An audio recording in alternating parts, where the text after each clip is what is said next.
welcome to Coach's Corner today. Today we're going to talk to Dave Molesworth, who's the head swimming and diving coach for the University of Minnesota Morris. So Dave, I'm pretty ignorant of what goes on in swimming and diving. So why don't you tell us what goes on in a practice? Lots of swimming, lots of diving. It's a lot of technique work. Most people just think it's back and forth, up and down the pool, when really there's a lot going underwater that people don't really realize. The hand positioning, arm positioning, body movements, all those things, they're real specific to what we're doing. And if we're doing them wrong, we're going to be really inefficient. So kind of like running, if you're running with your feet in the wrong position, you're not going to be very fast. Same idea. So a lot of technique work underwater that you don't really see unless we film it underwater, or you kind of know what you're looking for. So you have the capability to film underwater?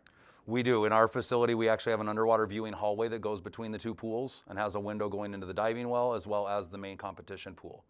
So we take our iPad below, we film, come back up, view it on the iPad, break it down frame by frame, and make sure we're doing things as best we can. Well, that's new information for me. I had no idea. We'll help you learn. That's why I asked the questions. All right, so in your swimming and diving season, you've had 3 meets so far. Yep. You're 1 and 2. What can you tell us about the team from past experience here? We had a couple good meets. It was really interesting to see how the upperclassmen responded to those first couple meets, just because last year we only had the 1 meet. It was a really different year for most of our athletes, where in a high school or even a college year, you've got multiple meets, multiple weekends in a row, multiple day events, that kind of thing. And last year we had 1 meet against Concordia that went well for the most part, but we hadn't had any meets up to that point, so racing was really kind of off for us. This year, it was really interesting to see our upperclassmen kind of battle through that and figure out what was going on again, how really to kind of race and watch the freshmen kind of do what they've been doing. They had a pretty normal year for the most part as far as competitions. They did it without fans, but they still had competitions, and that was one thing we lacked last year. And it was good to see them come out and kind of help lead the upperclassmen back into competition, and then to see the upperclassmen respond and actually compete well against the teams we had. We had an NAIA school in Jamestown who's brand new. They had last year to recruit and had some very good swimmers, and that was kind of tough, but good competition. Concordia came in and we kind of walked away from Concordia a little bit. Some good swimmers in there as well, but we just had a few more numbers on them than they did for us. And then Southwest Minnesota State, we've never competed against them before, and definitely as a Division II NSIC team, they're solid, which for us was a good competition to see how many of their kids we could keep up with and kind of have our races, but really focus on Concordia for the most part. All right, so you have 1 more meet here before semester break, and then a few meets after the semester break. What do you expect from them? The meet starting tomorrow will be a really tough weekend. It's 3 days, kind of like our championship. It'll be prelims in the morning, finals at night. So it'll be a very long day. And that's kind of telling for the athletes, get them mentally and physically prepared for what's going to happen in February, so that when we get there, they know what to expect.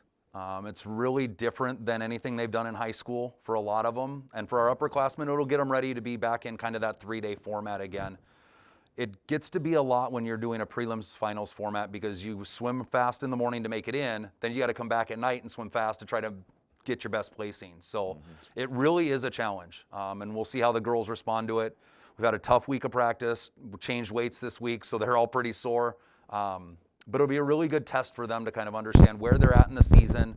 A lot of the Division II and the couple Division I teams that are there will rest and taper, so they'll be in their tech suits, probably swimming pretty sinking fast. But like I've said to the girls, this meet for us is about going in and learning to race our races no matter what's going on around us. And if we do that, I'm looking for some really good results. Okay. Well, swimming and diving is not a UMAC sport, not Upper Midwest Athletic Correct. Conference. So your season culminates at the Liberal Arts Championships. Yep. Why don't you just talk a little bit about those? So the Liberal Arts Championship is an independent conference meet. Several schools that are kind of in our boat where their conference doesn't sponsor the sport as a conference end up at that meet. And that's a really good meet for us. We see a lot of schools right in kind of our region right here, and then we go to this meet and it's all different schools. So it's a lot of kids we haven't competed against. So mentally our kids haven't raced that group of individuals, and that leads them into a really nice challenge of, hey, we don't know you, but we're going to go race you anyway. And that's kind of fun for them. They get to make some new friends from other parts of this country, and that really is an interesting moment too. They're up on the podium introducing themselves because they don't know who everybody is. And a lot of the schools in that are kind of in that Iowa, Illinois area. So they kind of know each other. They've seen each other at meets, and we're kind of the oddballs out where we come from Minnesota down. So it's a fun, again, 3-day meet. So it's a tough format, but we've always done very, very well at that meet and placed top 3 several times and notoriously in that top 5 grouping. That's good. So any swimmers returning upperclassmen that you'd like to talk about? We have a really good returning class. It'll be interesting to see as we go through the season kind of how they respond again to not having competitions last year. Last year was a lot of practicing and not a lot of racing. And it sounds like and seems like they're kind of coming out of that now a little bit. So this weekend will be a good test. We're looking, Carolyn Curtis, Paige Haugen, Olivia Salzwedel, they're all a really good group. Jalissa Johnson. They'll be really pushing for some of those events to be competitive at. I'm expecting them to lead the team the right direction when we get there, and make sure that the team is on their game when we're ready to go. And the new competitors, anybody there that stands out? Or you'd like to say? We have a really good crop of freshmen. We have 8 freshmen in the pool right now, so it's a really good number. And they're leading the team right now just because they're kind of in competition mode coming from last year. Evan Westrom is kind of running things for herself right now, which is kind of fun. She came in and is just kind of taken off.